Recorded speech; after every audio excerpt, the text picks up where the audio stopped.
They never tell a man you cheated, even if you did. Just always deny it. Always say, oh, we just went to dinner. Or never got to that. They will always believe that before they believe you cheated. So never tell them. Never, never, never.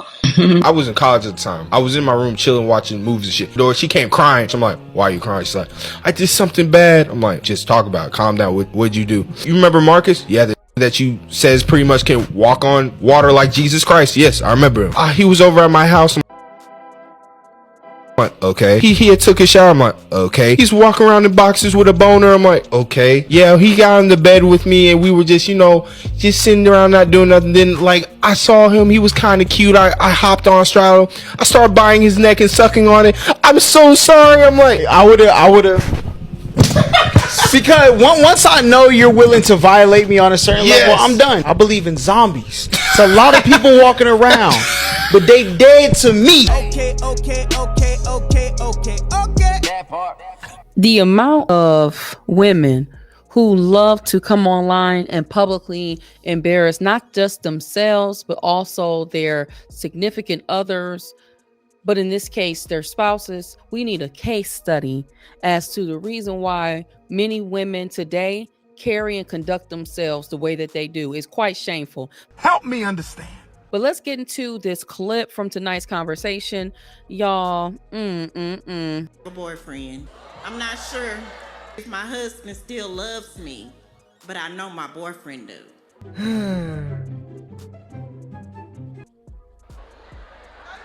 Okay, so hold on. Latera, what part of the Bible is this in? Yes or no? Do you love your husband? I do. Yes or no? Do you love your boyfriend more? I don't know yet. You don't know yet? But you said you weren't sure that your husband still loves you. Right. Why? Right. I don't feel it. I don't feel like. Are y'all intimate? No. Oh my God. How long has it been? About 2 years. Girl. I think you better call. Maybe he's getting erect with emotions in his relationship. Maybe he has a hard-on love. Hard-on love, maybe he has stamina for a long conversation. I think a lot of times when it comes to being married, whether it's for 2 years, 20 years, 30 years, a lot of times we forget that the other side of the grass will always look greener. And a lot of times you can fall in love with the color of that grass and then oversee yours. I'm not sure if that man still loves you or not, but what I will tell you is those rose-colored glasses can be just as blinding as the day you got married. So that new might be just like your husband, but it may take a while to see it.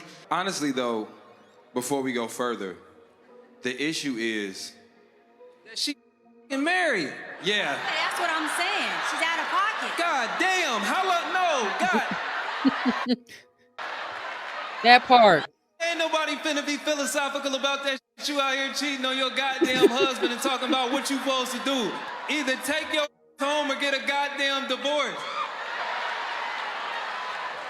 How you up here asking for advice on how to violate a little more efficiently? Right. I know I'm wildin', but help me wild out just a little, I'm trying to tighten it up just a little. It's an evil world we live in. He said, miss me with that philosophical BS, because this is exactly why so many people don't even believe in marriage anymore. Because first of all, how do you even fix your mouth to say this publicly? And on top of that, your husband had no clue for the past 2 years. Allegedly, he had no clue that this was going on. You at this tour in front of this mic with the cameras rolling and announcing to the world that you are disrespecting your husband and your marriage, and you're proud of it. You looking for some type of brownie points? Look at that. Look how she acting. Look at how she's carrying on. Now, let's be real for a second. Because if you felt, quote unquote, unloved in your marriage, that may be something to address. Now, she didn't give us any context because she couldn't give any context. You know why she couldn't give any context? Because she didn't care. She's greedy. She wanted to be able to deal with her husband on her own terms, as well as deal with the side dude. And if she wanted to address those issues, she would have sought out counseling and an honest conversation with her husband. Should have started with the honest conversation with her husband first, because then they could have made a decision as to whether or not the relationship would have been worth maintaining, especially if she was going to step outside of her marriage and have a whole man. What you don't do is you do not entertain a boyfriend on the side to fill the gaps you're too scared to address and correct. And let's not act like this was just feelings. She cut her husband off for 2 years, but somehow had no issue having sex with the boyfriend. Make it make sense. Go ahead, man. What else you want me to know? Just as you can see her character, you know what, since she wanted to talk about me. Gorgeous, honey. Of course, she's nothing but a lady of the night. And let's not ignore more broader picture here, because this is not just about her.